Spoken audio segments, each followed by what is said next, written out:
මෙම උතුම් ධර්ම දානමය පින්කම සඳහා දායකත්වය දරනු ලබන්නේ ඔස්ට්‍රේලියාවේ වාසය කරන කල්යාණ මිත්‍රයන් පිරිසක් විසින්.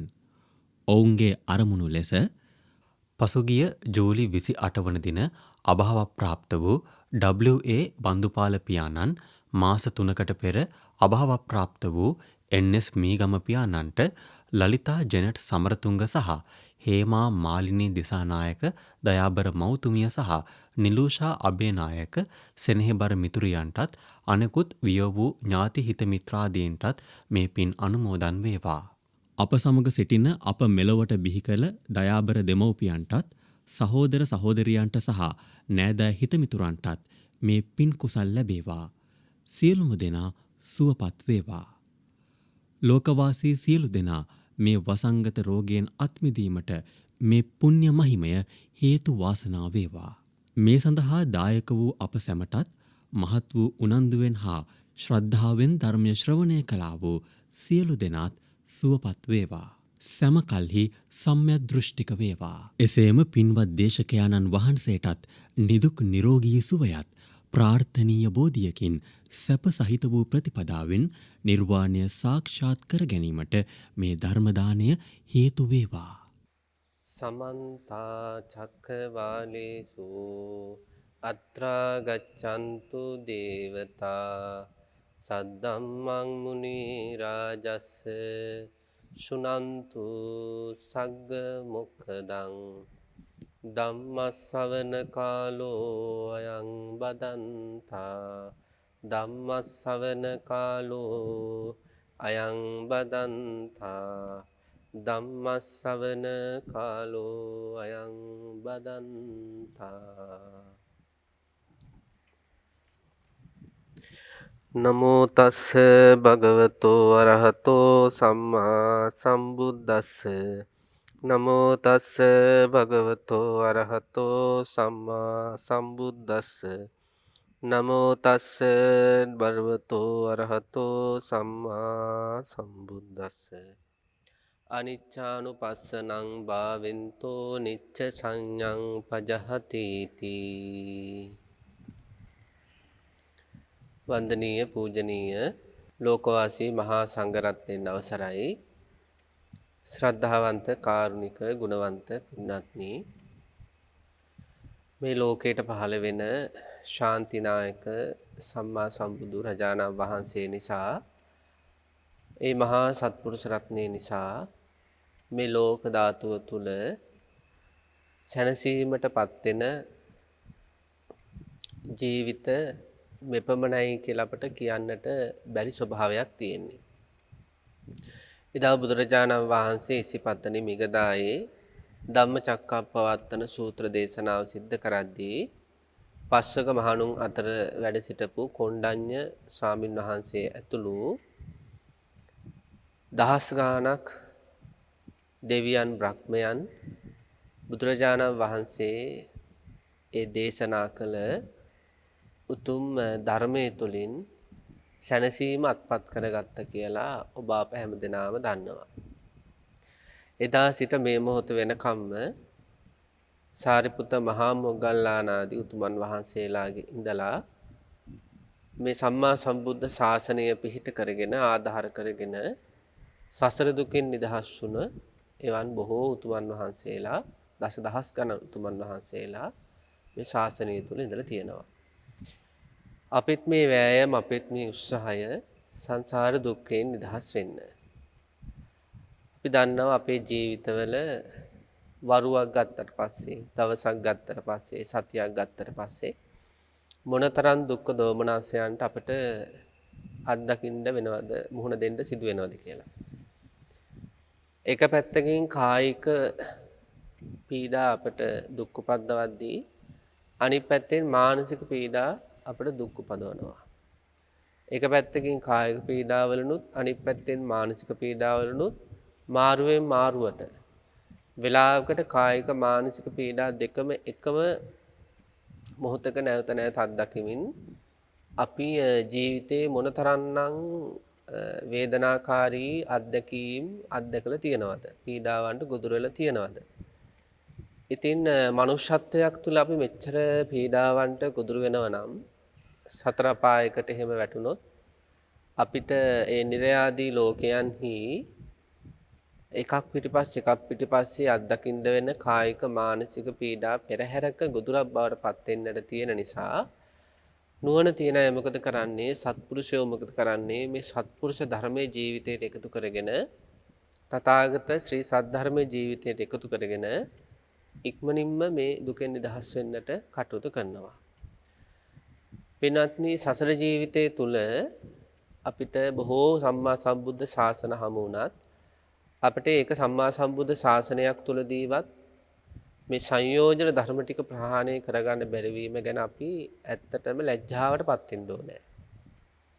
මේ ලෝකයේ තුල අපි යම් යම් දේවල් වලට ලැජ්ජාවටපත් වුණත් මේ සංසාර ගමන දිහාට හැරිලා බැලුවොත් නම් ලොකුම ලැජ්ජාව තමයි ලක්ෂ ගණන් සම්මා සම්බුදු වරයන් වහන්සේලා පහළුණු මේ ගෙවි ගිය අතීතයේදී අපි ඒ බොහෝ බුද්ධ ශාසන ඇසුරු කළත් අපි යම් යම් විදියට ඒ ශාසනවල පිළිවෙත් පිරුවත් අපිට සංයෝජන ධර්ම ප්‍රහාණය කරගන්න බැරි වුණා.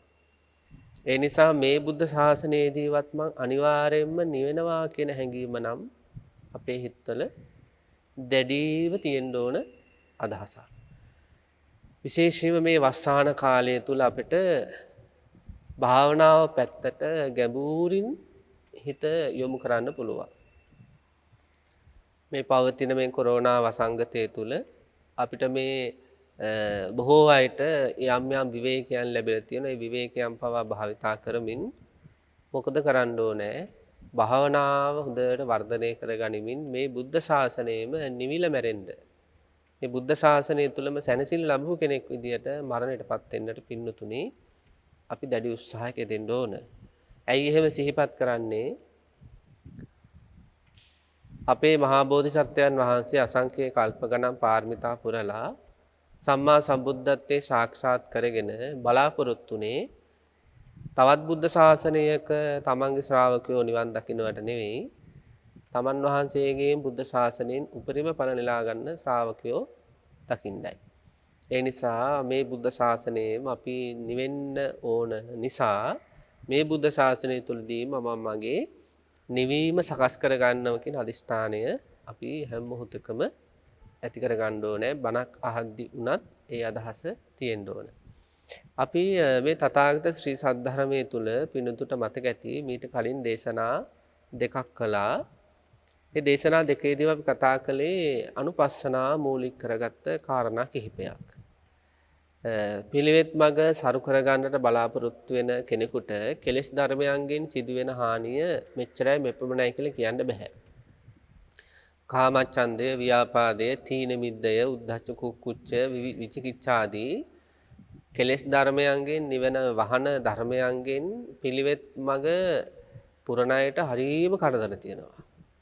එතකොට මෙන්න මේ කෙලෙස් ධර්මයන්ගෙන් අපේ හිත තදංග වශයෙන් මුදව ගනිමින් මේ කෙලෙස් ධර්මයන්ගේ සමුච්ඡේද ප්‍රහාණයකට එහෙම නැත්නම් පිළිවෙත් මඟ හොඳ සාරවත් තත්යකට ගන්නට මේ අනුපස්සනා කියන වැඩපිළිවෙල පුදුමාකාර යහපතක් අපිට සිද්ධ කරනවා. ඒ තුල අපි කතා කර අනුපස්සනා 7ක් තියෙනවා කියලා. දැන් පින්නතුන්ට මේ අනුපස්සනා ටික කටපාඩම් වෙන්න ඕනේ. අපි වාර කීපයක්ම කියපු නිසා. අනිච්චානුපස්සනා, දුක්ඛානුපස්සනා, අනාත්තානුපස්සනා, නිබ්බිදානුපස්සනා, විරාගානුපස්සනා, පටිනිස්සග්ගානුපස්සනා, නිරෝධානුපස්සනා, මෙන්න මේ විදියට අනුපස්සනා 7ක් මේ අනුපස්සනා විග්‍රහය තුල බුදුරජාණන් වහන්සේ පැහැදිලි කරලා තියෙනවා. එතකොට මෙන්න මේ එක එක අනුපස්සනාව අපි අරගෙන මේ වස්සාන කාලේ පුරුදු පුහුණු කරන්න උත්සාහයකාරිය දෙන්න ඕනේ. අපි මුලින්ම කතා කළේ මේ අනුපස්සනාවල වැදගත්කම ගැන. ඊට පස්සේ අපි අනුපස්සනා සම්බන්ධව වේදනාව ගැන, ඊළඟට සංඥාව ගැන, ඊළඟට විඥාන ගැන, ඒ විදිහට රූපය ගැන අන්න එහෙම අපි කතා බහ කළා. අද දවසේ අපි කතා කරන්න බලාපොරොත්තු වෙන්නේ සංඛාර ස්කන්ධය පිළිබඳව. සංඛාර ස්කන්ධය කොහොමද අනිච්චානුපස්සීව දකින්නේ කියලා. අපි දන්නවා පින්නත් මේ අනුපස්සනාවක් කියලා කියන්නේ පංචස්කන්ධ ධර්මයේ යම්කිසි ලක්ෂණයක් මතුවෙන විදියට පුන පුනා සිදු කරන මෙනෙහි කිරීම. පංචස්කන්ධ ධර්මයේ යම්කිසි ලක්ෂණයක් මතුවෙන විදියට පුන පුනා සිදු කරන මානසිකාර්ය මෙනෙහි කිරීම. ඒකට තමයි අනුපස්සනාවක් කියලා කියන්නේ. ඒක අනිච්චානුපස්සනා කියන්නේ පංචස්කන්ධ ධර්මයේ ඇතිවීම නැතිවීම ප්‍රකට වෙන විදියට නැවත මානසිකාර හේවත් යෝනිසෝ මානසිකාර භාවනාමය වශයෙන් සහ දෛනික ජීවිතයේ පුරුදු පුහුණු කිරීම භාවිතා කිරීම.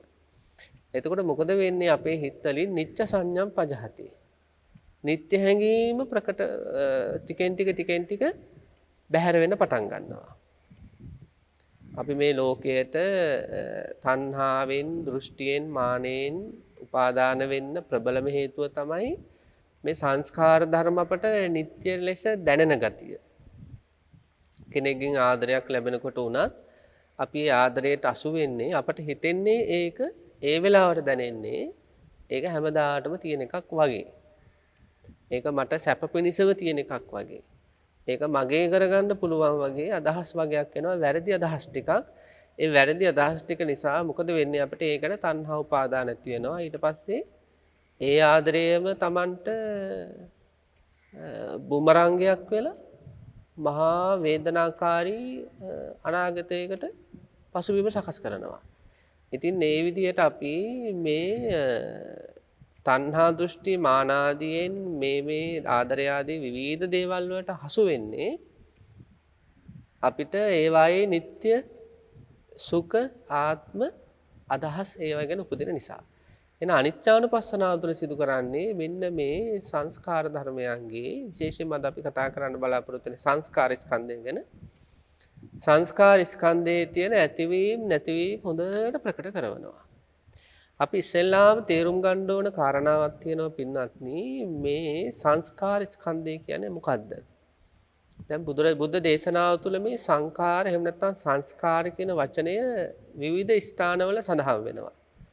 සබ්බේ සංඛාරා අනිච්ඡාති කියලාදී එතන විග්‍රහ වෙන්නේ සියලුම රූප වේදනා සංඥා සංඛාර විඥානාදී ස්කන්ධ ධර්මයෝ හේතු නිසා හටගෙන හේතු නැති කලේ නිරුද්ධ වෙලා යන ස්වභාවය කියන අර්ථයදීම සබ්බේ සංඛාරා අනිච්ඡාති කියලාදී ඊළඟට පරිසමුප්පාදේ අවිද්‍යා ප්‍රත්‍යයෙන් සංස්කාර උපදිනවා කියද්දී එතන තියෙන්නේ පුඤ්ඤාභි අපුඤ්ඤාභි ආනෙන්ජාභි සංස්කාර.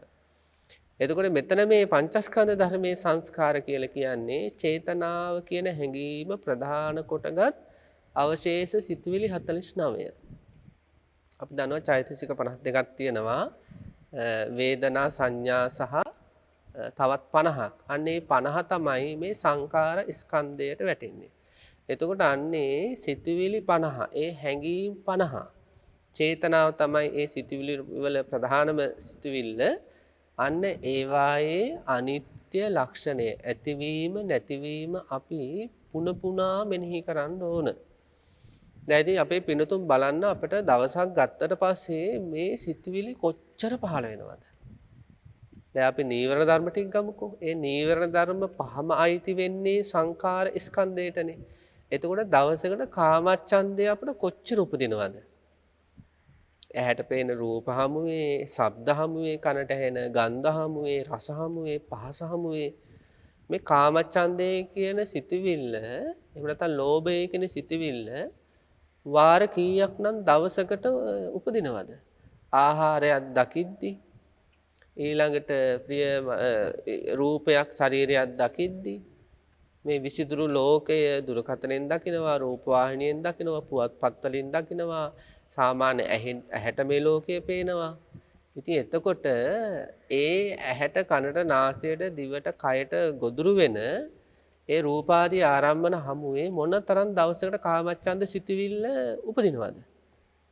එතකොට අන්නේ සිතුවිල්ල ඒ දකින මොහොතක් පාසා ඇති වෙන නැති වෙන හැඟීමක් කියලා අපි දෛනික ජීවිතයේදී මානසිකාර කළාද කියලා කල්පනා කරලා බලන්න ඕනේ. අපි ඒ සත්‍ය දකින්න නැතුව කවදාවත් නිවන් දකින්නේ නැහැ. රූපස්කන්ධයේ විතරක් ඇතිවීම නැතිවීම දැකලා නිවන් දකින්න බෑ. එහෙම නැත්නම් වේදනා ස්කන්ධේ විතරක් ඇතිවීම නැතිවීම දැකලා නිවන් දකින්න බෑ. අපි පංචස්කන්ධ ධර්මයේම සමස්ත ඇතිවීම නැතිවීම ප්‍රකට කරගෙන තමයි නිවන් දකින්නේ. එහෙනම් සංකාර ස්කන්ධය එහෙනම් දෛනික ජීවිතය තුළ මේ සංකාර ස්කන්ධයට අයිති විවිධ සිතුවිලි පහළ වෙනකොට ඒ හැම සිතුවිල්ලකම ඇතිවීම නැතිවීමවත් උදේ වැය ආදී ලක්ෂණ ප්‍රකට කරගෙන අපට දවස ගෙවන්න වෙනවා. එතකොටයි ඒ දේවල් ගැන ඒ හැඟීම් ගැන තණ්හා දෘෂ්ටිමාන උපදින්නේ නැති. දැන් බලන්න රාගහිත කියන එක ගමු. ඒකත් කාමච්ඡන්දේම එක් ආකාරයක් නේ. ලෝභයේ තවත් එක් ආකාරයක් නේ. එතකොට මේ රාගසිත කියන එකත් විවිධ රූප, ශබ්ද, ගන්ධ, රස, ස්පර්ශ ආදී අරමුණු කරගෙන හිතේ නැගෙනවා.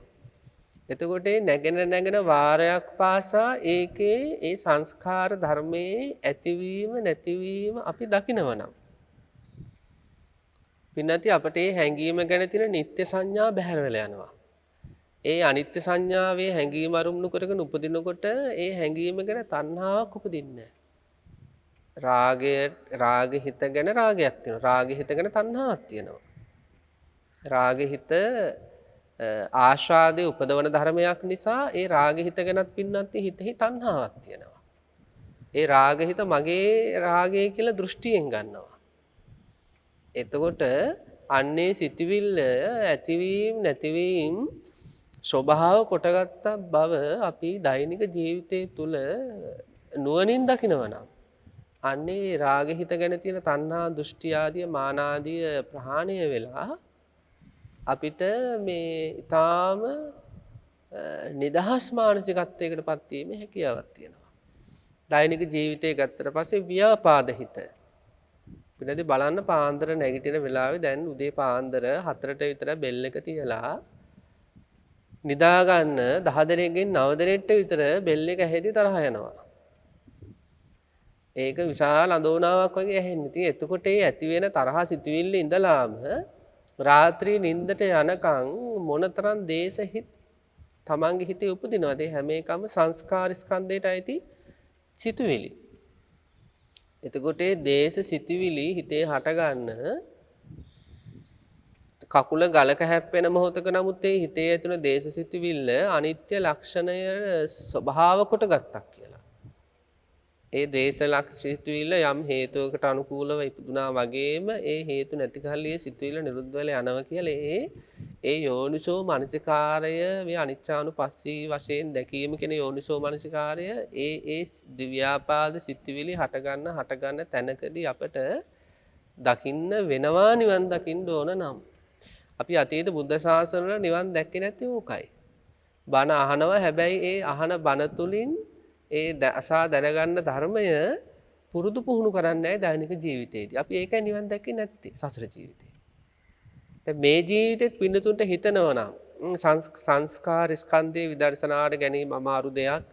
මේ ගැන සිහිය පවත්න්නේ කොහොමද මෙච්චර වැඩ කටයුතු කරද්දී මේක නම් මට හරියන්නේ නැහැ. ඉතින් නිවන් දකින්න හම්බ වෙන්නේ නැහැ. එහෙනම් තව බුද්ධ ශාසන කීපයක් ඉස්සරහට යන්න වෙන්න පුළුවන්. ඉතින් ඒ නිසා මේ සංසාරයේ අගහදේ තැලිලා පොඩිලා මිරිකිලා විඳවමින් ඉන්න අපි ඒ දුක් විඳින හැම මොහොතකම වීර උපදවාගෙන මොකද කරන්න ඕනේ? එදිනෙදා ජීවිතේ හිත ඇසුරු කරගෙන උපදින කාමච්ඡන්දේ අරගෙන විදර්ශනා කරන්න ඕන. අනිච්චානුපස්සීව දකින්න ඕන. ව්‍යාපාදේ අරගෙන අනිච්චානුපස්සීව දකින්න ඕන. තීන මිද්දය හිතේ කොච්චර මැලිකම් ඇති වෙනවද? ඒ මැලිකමට අවනත වෙලා ඇඳක වැටෙන එකවත් පුටුවක වැටෙන එකවත් එහෙම නැත්නම් කන්තෝරු කාමරේ නැත්නම් කාර්යාලයේ මේසුල ඔලුව තියාගන්න එකවත් නෙවෙයි කරන්න ඕන අපි. ඒ උපදින තීනේ සහ මිද්දේ කියන්නේ හැඟීම් දෙකක්. අන්නේ හැඟීම් දෙකෙහි තියෙන අනිත්‍ය භාවය ප්‍රකට කරගන්න ඕන. ඒ වෙලාවට ඒව මතක් වෙන්න ඕන, මතක් කරන්න ඕන. ඒකයි බුදුරජාණන් වහන්සේ දේශනා කළ තියෙන්නේ නිවන් දකින කෙනාට අත්‍යවශ්‍යම අංග 3ක් තියෙනවා. ඒ තුනම නැත්නම් අපිට වැඩේ කරන්න බෑ. සිහිය, නුවණ, වීරිය. තීන මිද්දයක් හිතේ හට ගන්නකොට සිහියෙන් හඳුන ගන්න ඕනේ. සිහියෙන් හඳුන ගන්න ඕනේ මෙන්න තීන මිද්දේ ඇති වුණා. ඊළඟට ඒ තීන මිද්දය ඇතිවීම නැතිවීම වශයෙන් දකින නුවණ උපදින්න ඕනේ.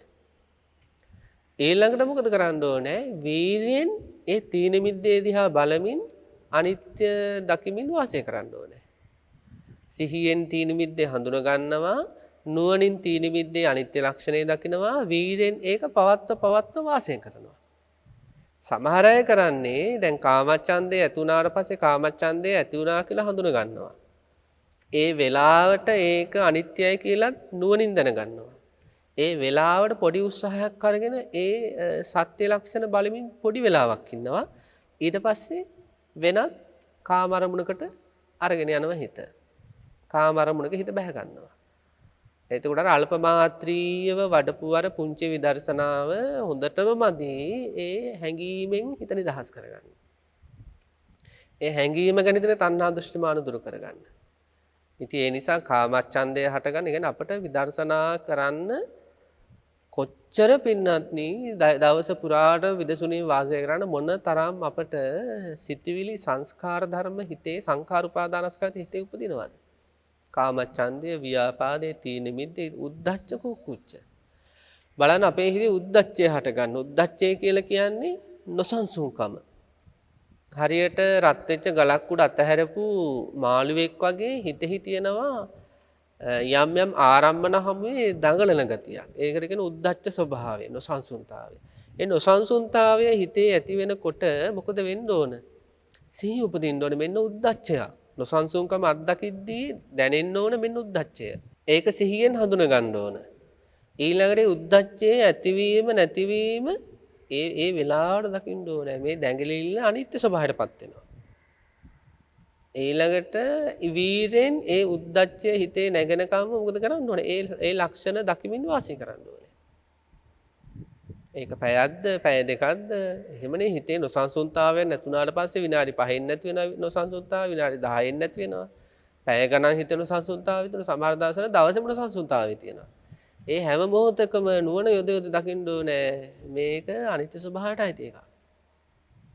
ඇති වෙන නැති වෙන හැඟීමක් මේක. ඊළඟට කුක්කුච්චය. අපේ හිතවල කරපු පාපයන් සහ කරගන්න බැරි වුණු පින්කම් ගැන පුණ්‍ය කර්ම ගැන පසුතැවිල්ල තියෙනවා. ඒ පසුතැවිල්ලේ තියෙන්නේ ඒකත් සංඛාර උපාදානස්කන්ධයට අයිති සිතුවිල්ලක්. ඒ සිතුවිල්ලේ තියෙන්නේ පින්නතුනි අනිත්‍ය ලක්ෂණය. පසුතැවිල්ල කියන්නේ සදාකාලික ධර්මයක් නෙවෙයි. ඒ පසුතැවිල්ලක් හිතේ උපදිනකොටම සිහියෙන් ඒක හඳුන ගන්න ඕනේ. මෙන්න පශ්චත්තාපයක් ඉපදුනා. ඊළඟට මෙන්න මේ පශ්චත්තාපය අනිත්‍ය ස්වභාවයටපත් වෙනවා. මේක හැම මොහොතකම චිත්තක්ෂණයක් තුළ බිඳල යන හැඟීමක් මේ. ක්ෂණ 3යි අවශ්‍ය තියෙන. ඇති වෙනවා, වෙනස් වෙනවා, නැති වෙනවා. ඊළඟට අන්න ඒක උපදින වාරයක් පාසා සිහියෙන් හඳුන ගනිමින් නුවණින් දකිමින් වීරෙන් විදසුනේහි අනිච්ඡානුපස්සනාව තුළ වාසය කරන්න ඕනේ.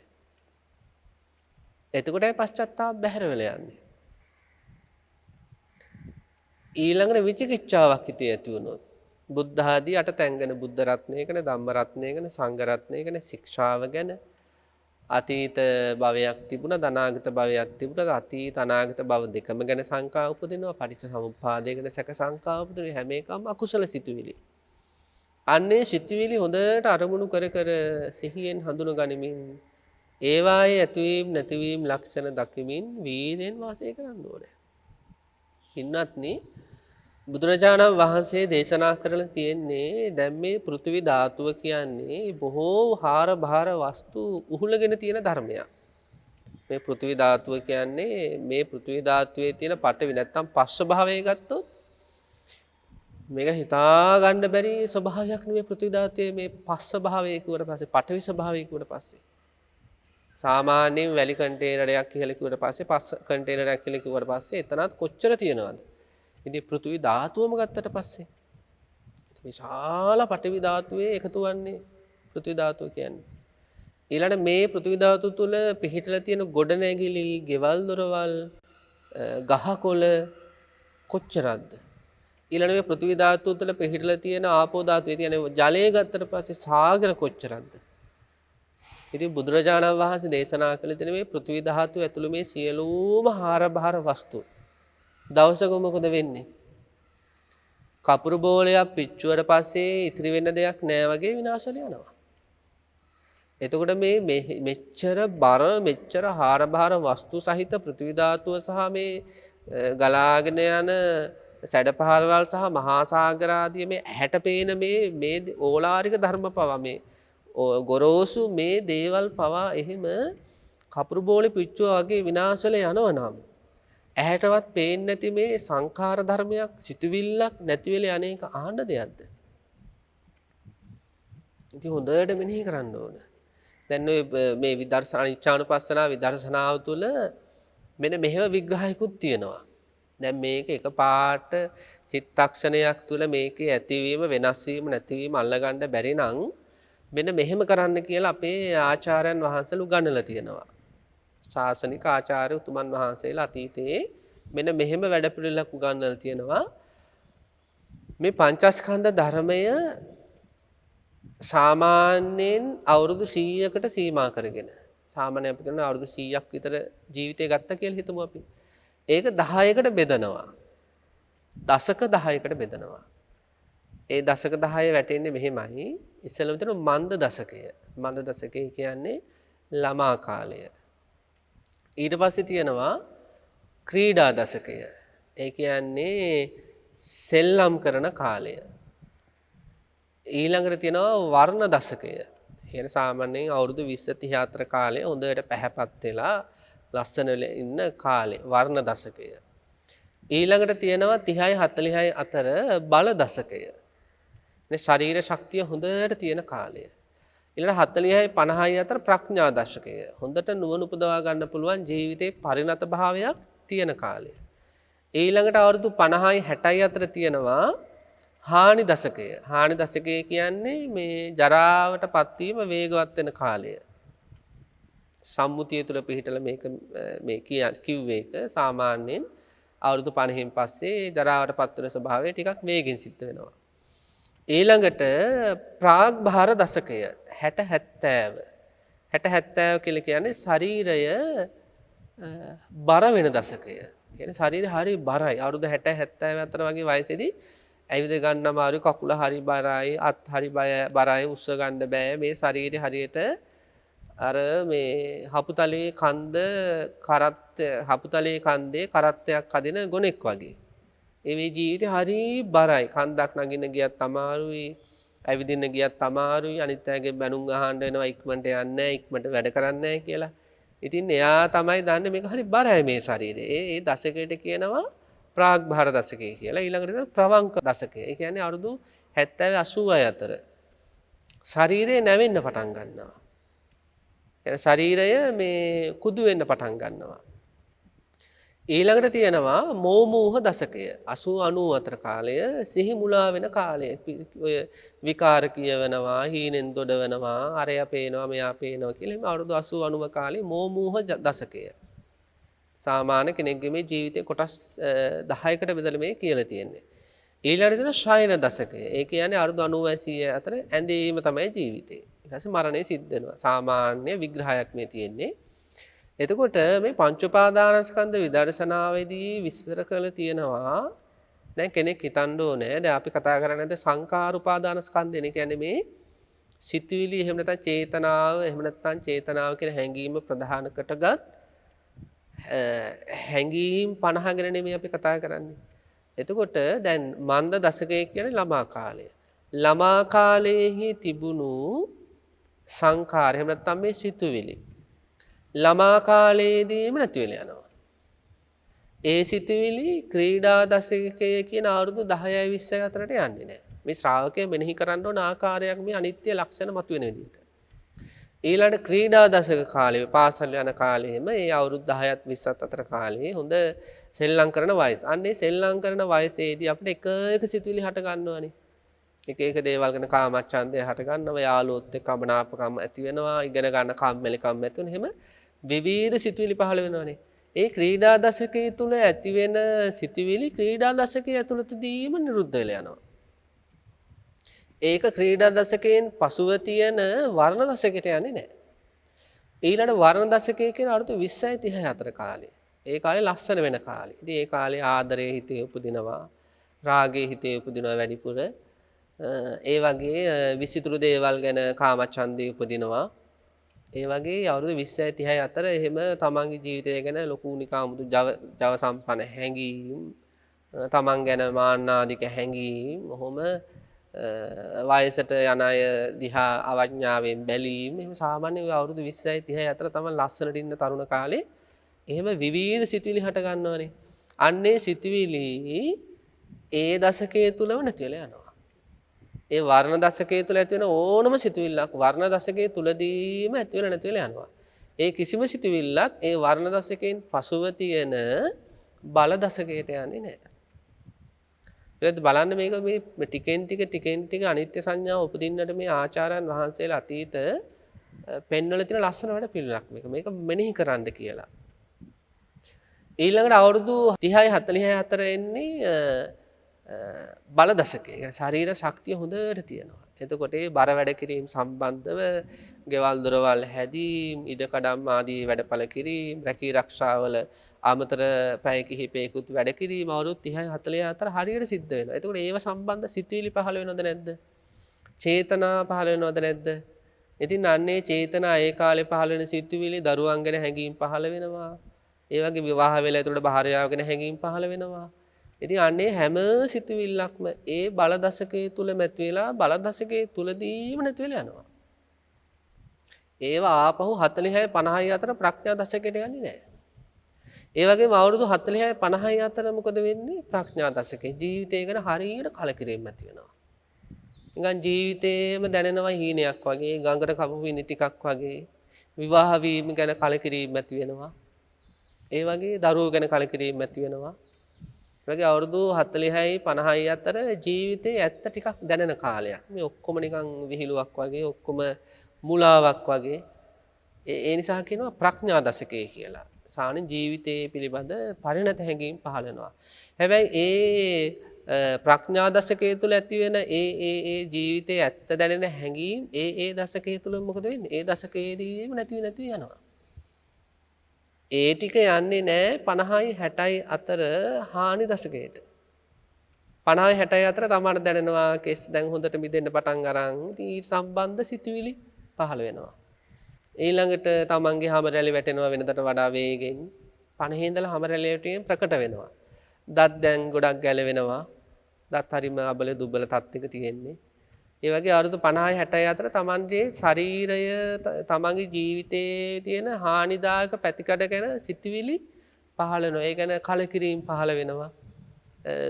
හිතෙහි යම් දෝමනස්යන් පහළ වෙනවා. ඉතින් අන්නේ හැම සිතුවිල්ලක්ම අවුරුදු 50යි 60යි අතර ඒ හානි දශකයේ තුල ඇති වෙන හැම සිතුවිල්ලක්ම ඒ දශකයේ තුලදීම නැති වෙලා යනවා. ඒවා යන්නේ නැහැ 60යි 70යි අතර දශකයේ වුණ ප්‍රාග්භාර දශකයේ කියන ශරීරයේ බරගතිය වැඩි වෙන දශකයට. ඒ අවුරුදු 60යි 70යි අතර ශරීරයේ බරගතිය වැඩිපුර දැනෙන ඊට අදාළ සිතුවිලි පහළ වෙන සංඛාරයෝ පහළ වෙන ඒ දශකයේ තුල ඇති වෙන සිතුවිලි ඒ දශකයේම නැති වෙලා යනවා. ඊළඟට අවුරුදු 80 90 අතර කාලය අපි දන්නවා මෝමෝහ දශකය, සිහි මුලා වෙන දශකය. අවුරුදු 70 80 අතර කාලය ඊළඟට එනවා ප්‍රවංක දශකය, ශරීරය කුදු වෙන දශකය. ඒ දශකයේ තුල ඇති වෙන සිතුවිලි ඒ දශකයේ තුලම නිරුද්ධලා යනවා. ඉතින් ඊළඟට අවුරුදු 80 90 අතර කාලේ ශරීරය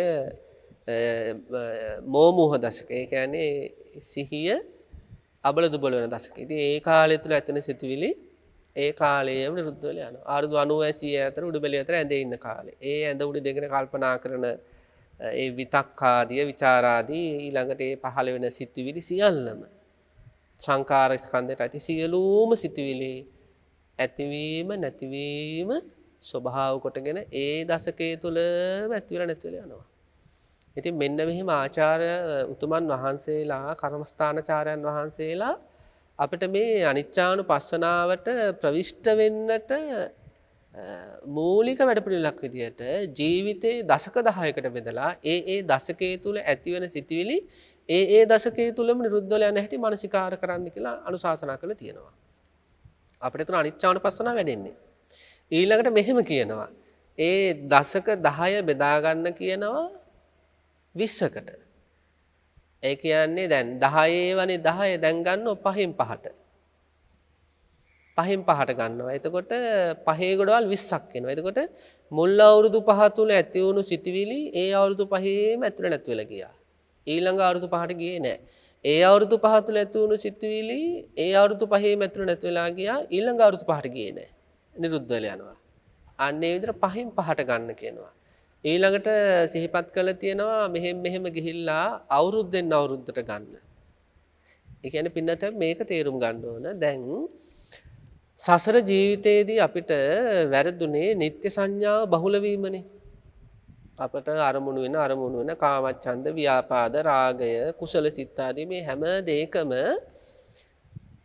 නිත්‍ය සංඥාව තමයි ඒවා හමුවේ අපට ඇති වුනේ. කියන්නේ නිත්‍ය සංඥාව බහුල වුණා. නිත්‍ය සංඥාව බහුල වෙන්න නිත්‍ය සංඥාව ඝන වෙනවා.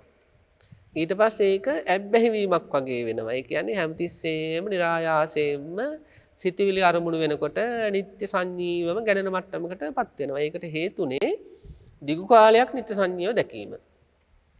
එහෙනම් අපිට එදිනෙදා ජීවිතේ අරමුණු වෙන ඕනෑම සිතවිල්ලක් අනිත්‍ය සංජීව අරමුණු වෙන මට්ටමකට નિરાයාසයෙන්ම හදලා ගන්න නම් අපි නිත්‍ය සංඥාව බහුල කරන්න ඕනේ. එහෙනම් මේ දශක 10 අරගෙන යම් කිසි කෙනෙක් දශකෙන් දශකයේ අනිත්‍ය සංඥාව නැවත ඇති කර ගන්නවා කියන්නේ අනිත්‍ය සංඥාව බහුල කර ගැනීම. ඊළඟට මේක 5න් 5ට බෙදනවා කියන්නේ තව තවත් අනිත්‍ය සංඥාව වැඩ කරනවා හිතේ. ඊළඟට මේක අවුරුද්දෙන් අවුරුද්දට ගන්නවා කියන්නේ තව තවත් අනිත්‍ය සංඥාව හිතේ වැඩ කරනවා.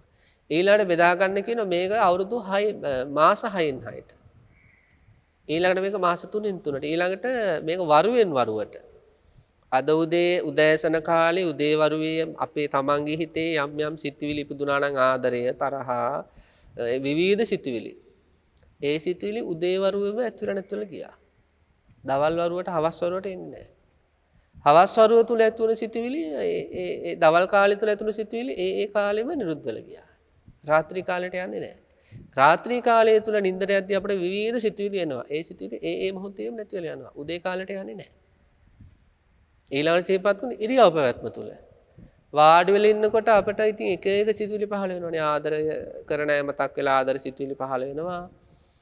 සමහර අවස්ථාවල රාගය උපදින්න හේතුන ස්ත්‍රී ශරීරාදිය නැත්නම් පුරුෂ ශරීරාදිය මතක් වෙලා රාගෙහිත් උපදින්න පුළුවන් වාඩි වෙලා ඉන්න ඉරියව්වත් තුල. තරහ කාර්ය මතක් වෙලා තරහ උපදින්න පුළුවන්. හැබැයි වාඩි වෙලා ඉන්න ඉරියව් තුල ඒක මොකද වෙන්නේ? ඇතුළේ නැති වෙලා යනවා. ඊළඟ ඉරියව්වට යන්නේ නැහැ. ඊළඟට අපි හිතමු හිටගෙන ඉන්න ඉරියව්වක් තියෙනවා කියලා. ඒ හිටගෙන ඉන්න ඉරියව් තුල ඇති වෙන සිතුවිලි ඕනම සිතුවිල්ලක් චේතනා ප්‍රධාන කොටකත් ඕනම සිතුවිල්ලක් ඒ හිටගෙන ඉන්න ඉරියව් තුලදීම නැති වෙලා යනවා. අනිත් ඉරියව්වට යන්නේ නැහැ. අපි ඇලවෙලා ඉන්න ඉරියව් තුල ඇති වෙන සිතුවිලි ඒ ඉරියව් තුලදීම බිඳිලා යනවා. ඊළඟට අපි ඇවිදින ඉරියව්වත් තුලදී ඇති වෙන විවිධ සිතුවිලි අපි ගමනක් යනවා කියලා කඩේ පිළ යනවා කියලා. ඉතින් ওই නගරයක් මැදින් යද්දී රෙදි කඩ පේනවා. එතකොට ආසාව උපදිනවා. ඒ ඇවිදින ඉරියව්ව තුලදී මේ ආසාවල් නැති වෙලා යනවා. නිරුද්ධ වෙලා යනවා. අනිත්‍ය ස්වභාවයටපත් වෙනවා. ඊළඟට කෑම කඩ පේනකොට කෑම ගැන ආසාවක් ඇති වෙනවා. එතකොට ඒ ඇති වෙන ආශාවල් ඒ තැන්වලම අනිත්‍ය ස්වභාවයටපත් වෙනවා. අධික ලෙස ඔය සමහර අය වෙළඳ කරන අය කෑ ගහනවා නම් වාහනවල නලා ශබ්ද ඇහෙනවා නම් තරහ යනවා. ඒ ඇවිදින ඉරියව්ව තුලදීම ඒ සිතුවිලි අනිත්‍ය ස්වභාවයටපත් වෙනවා. ඒ වගේ ඉරියව් අරගෙන ඒ ඉරියව් වල ඇති වෙන සිතුවිලි ඒ මොහොතේම නැති වෙලා යන බව මෙනෙහි කරන්න කියනවා. ඊළඟට ඉරියව්වක් තුල කුඩා ඉරියව් අරගෙන අපි අතක් ඔසවනවා හිස කසන්න. එතකොට හිස කසන්න අතක් ඔසවන්න චේතනාව ඉස්සෙල්ලම පහළ වෙන්න එපා.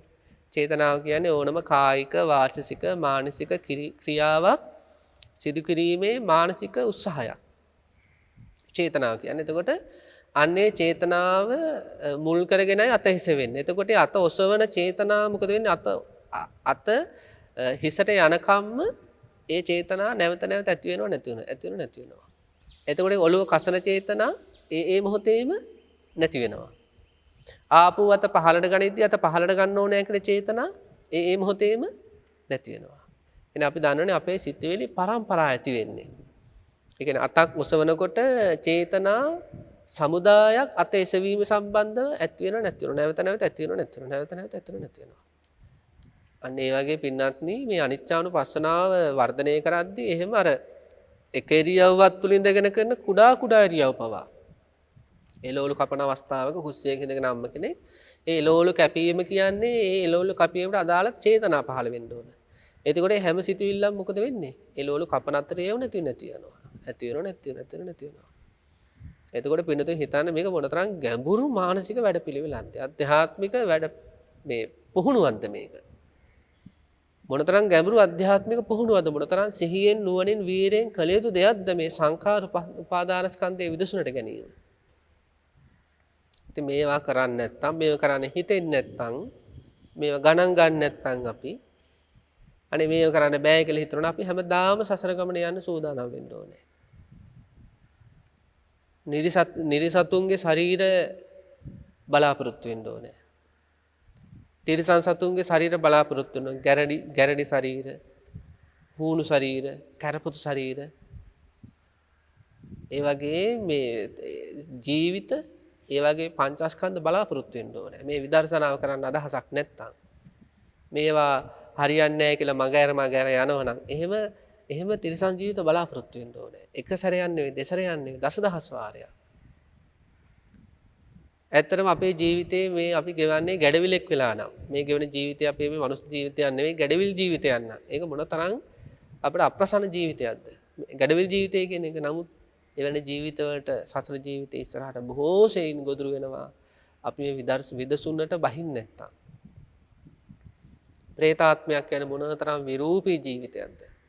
මොනතරම් කුසගින්න සහ පිපාසය කියන මූලික අවශ්‍යතා නිසා අවුරුදු දහස් ගණන් වේලි තියෙන ජීවිතද? ඉතින් මේ දුගදහමන ජීවිතය. එතකොට එවැනි ප්‍රේතාත්ම සසර ජීවිතේ මොන තරම් අපට ඉස්සරහට අත්දකින්න සිදු වෙයිද විදර්ශනා කරන්න නැති නිසා. ඉතින් ඒ වගේ මේ අසුරපායාදිය ගත්තට පස්සේ ඉතින් මෙන්න මේ වගේ මහා දුක්ඛිත ජීවිත ඉදිරි අනාගත භවයේ අපට ගයක් ගානේ වාර කීයක් නම් භව කීයක් නම් හිඟමන් යදින්න වෙයිද? ඔය අපි ඔය කොළඹ මේ කුරුණෑගල ඉඳලා කොළඹ එනකොට එහෙම ඉස්සර දැන් මේ කාලේ නම් ඒක කරන්න බෑ කොරෝනා නිසා. ඔය දුම්රියේ එන අවස්ථා අතර එතකොට අපි දකිනවා දුම්රියේ අර විශාල සෙනග අතර අර මේ බිම ඇතිල්ලි ඇවිද ගන්න බෑ. ඇතිල්ලි කෑ ගහ අර කෝච්චියේ සද්ද අභිබවා යන්න කෑ ගහ මුදල් ඉල්ල සිංගමනේ යන ඒ යාචක පින්නතුන් දැකලා තියෙනවා අපි. පින්නතුන් අපිට එහෙම සසරේ ඉස්සරහට කොච්චර යන්න වෙනවද? නිවන් දැකින් නැත්තම්. හිතන්නේ එවැනි යාචක ජීවිතයකට යන්න කැමතිද? අර වගේ පාර ගාන ගිහින් ඊළඟට ඔය වගේ වාහන ඇතුල්ලේ ඇතිල්ලි ශරීර බිම අතුල්ල උඩ බල මොකද අනිත් අය ඔක්කොම තමයි ගොඩක් ඉහළින් උඩ බල යද එහෙම යන්න ආසද? එහෙම ආස නම් ඉතින් මේ විදර්ශනා නොකර හිටියට කමන්නේ. එවැනි ජීවිත ලැබෙනවට අකමැති නම් විදර්ශනා කරන්න ඕනේ. ඒ නිසා මේ සංසාරයේ කියන එක නම් සෙල්ලමකට නම් ගන්න එපා පින්නත්නි. මේක සැහැල්ලුවෙන් ගන්නත් එපා. අපේ මේ ජීවිතය ගත්තත් අපිට සමහර අවස්ථාවල පොඩි සිතුවිල්ලෙන් වැරදුනේ. පොඩි ගත්ත තීරණේ වැරදිච්ච අවස්ථා තුන මුළු ජීවිතේම විඳවන්න වෙන. අන්න ඒ වගේ තමයි බුද්ධ ශාසනයෙන් ලැබිච්ච කාලේ අනේ මට මේව බැහැ කියලා මේව කරන්න වෙලාව නැහැ කියලා අනේ මට මේව තේරෙන්නේ නැහැ කියලා මේ අපි මේ විදසුනෙන් බැහැර කරවනේ සිතුවිල්ලම ශාපයක් වෙලා අපට සසර ජීවිතේ අර වගේ මහා දුක්ඛිත ජීවිත දෙනවා. උප්පත්තියෙන්ම අන්ධ වෙලා මැරෙනකම් ජීවත් වෙන බව ගානක් ඉස්සරහට ලැබෙන්න තියෙනවා නිවන් දැකේ නැත්තම්. උප්පත්තියෙන්ම අන්ධයි. උප්පත්තියෙම කොර වෙලා. උප්පත්තියෙම අබ්බගාත වෙලා. උප්පත්තියෙම කන් ඇහෙන්නේ නැහැ. උප්පත්තියෙම ඇස් පේන්නේ නැහැ. ඊළඟට උප්පත්තියෙම මේ මන්ද බුද්ධිකයි. එහෙම ජීවිත ගණනාවක් ඉස්සරහට එන්න තියෙනවා මේ බුද්ධ ශාස්ත්‍රය නිවන් දකින්න නැති අයට. මේ බුද්ධ ශාසනය තුළ නිවන් දකින්න නැත්නම් අපේ සංසාරේ ඈතට යන්න වෙනවා. පින්නතෝ හිතන්නේ දැන් අපි හිතමු යම් කිසි කෙනෙක් මෛත්‍රී බුද්ධ ශාසනය නිවන් දකින්න ඉන්නවා කියලා. පින්නතෝ හිතන්නේ මේ ජීවිතේ මේ සිදු කරගන්න පින්කම් ටිකෙන් පුළුවන් වේද මෛත්‍රී බුද්ධ ශාසනය දක්වාම සුගතියකට යන්න? ඒ සුගතිය වල ඉඳගෙනත් හොඳ හොඳ මනුස්ස සැප විඳින්න පුළුවන් වෙයි කියලා හිතනවද? ඒක දවල් හීනයක් තමයි. මෛත්‍රී බුද්ධ ශාසනයේ තියෙන දවස් ගාන ඒ මෛත්‍රී බුද්ධ ශාසනය දක්වා තියෙන ආයුෂය සංසාරේ පැවැත්මට හිතා ගන්නවත් බෑ. දීර්ඝ කාල පරාසයක්. ඒ කාලය තුල ආත්ම දසදහස් ගණන් අපට සසරේ ගෙවන්න වෙන. බුද්ධ ශාසනය එනකම් මෛත්‍රී බුද්ධ ශාසනය එනකම්. එතකොට ආත්ම දසදහස් ගාන තුල 90 ගානක් අපිට ගෙවන්න වෙන. තාම දුක්ඛිත අපි අර සඳහන් කළේ වගේ දුක්ඛිත භවය යන්නේ. ඉතින් එදාට මේ මොනවා තේරුණත් වැඩන්නේ අපිට නිවැරදි වෙන්න බෑ. සසර දුක නතර කරගන්න බෑ. නමුත් මේ ජීවිතේ බුද්ධිමත් වුණොත් දැඩි වීරෙන් දැඩි සිහියෙන් දැඩි නුවණින් මේ සංඛාර උපාදානස්කන්ධ ආදී විදර්ශනාවට ගත්තොත් නම් පින්නුතුනි අපට එවැනි දුක්ඛිත ජීවිත නොලබන මේ බුද්ධ ශාසනයේම මේ ස්කන්ධ ධර්මයන්ගෙන් නිදහස් වුණු ශ්‍රාවකයෝ බවට පත් වෙන්න පුළුවන්. ඒ නිසා මේ අනිච්චානුපස්සනාව කියන එක සංඛාර උපාදානස්කන්ධය අරමුණු කරලා මේ හිතේ උපදින විවිධ හැඟීම් චේතනාව කියන හැඟීම මුල් කරගත්ත විවිධ හැඟීම් අරමුණු කර කර එදිනෙදා ජීවිතයේදී සහ භාවනාමය වශයෙන් හොඳට ඇතිවීම නැතිවීම ප්‍රකට කර කර අනිත්‍ය ලක්ෂණ මතු කරගන්න. එතකොට මේ සංඛාර උපාදානස්කන්ධය ගැන කලකිරීම ඇති වෙනවා. අනිත්‍ය ලක්ෂණ දකිද්දී කලකිරීම ඇති වෙනවා. කලකිරීම තුළ මේ සංඛාර උපාදානස්කන්ධය ගැන තියෙන තණ්හා දෘෂ්ටිමාන දුර වෙලා යනවා.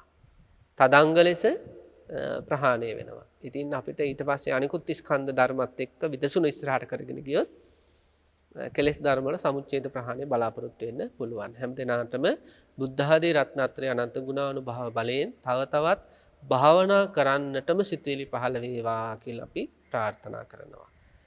ආකාසට්ඨා ච බුම්මට්ඨා දේවා නාග මහිද්దికා පුඤ්ඤන්තං අනුමෝදිත्वा චිරන් රක්ඛන්තු ශාසනං චිරන් රක්ඛන්තු දේශනං චිරන් රක්ඛන්තු මම් පරන්ති. මෙම උතුම් ධර්ම දානමය පින්කම සඳහා දායකත්වය දරනු ලබන්නේ ඔස්ට්‍රේලියාවේ වාසය කරන කල්යාණ මිත්‍රයන් පිරිසක් විසින්.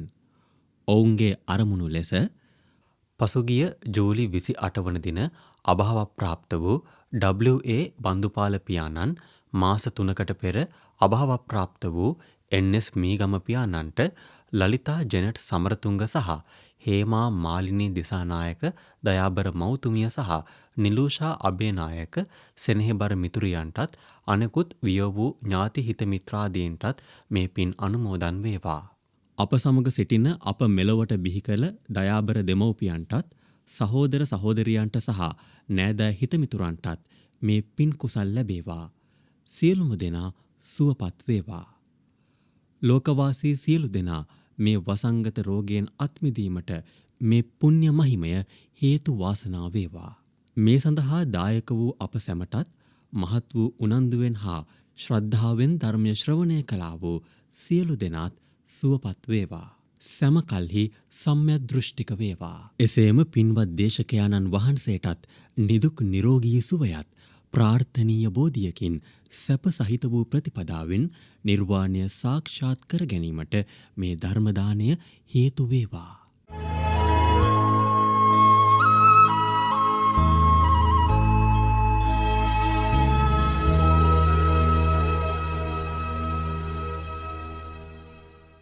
මෙවැනි වටිනා ධර්මදේශනා නැරඹීමට ජයමග TV YouTube නාලිකාව සබ්ස්ක්‍රයිබ් කර සීනුව ලකුණ ක්ලික් කරන්න.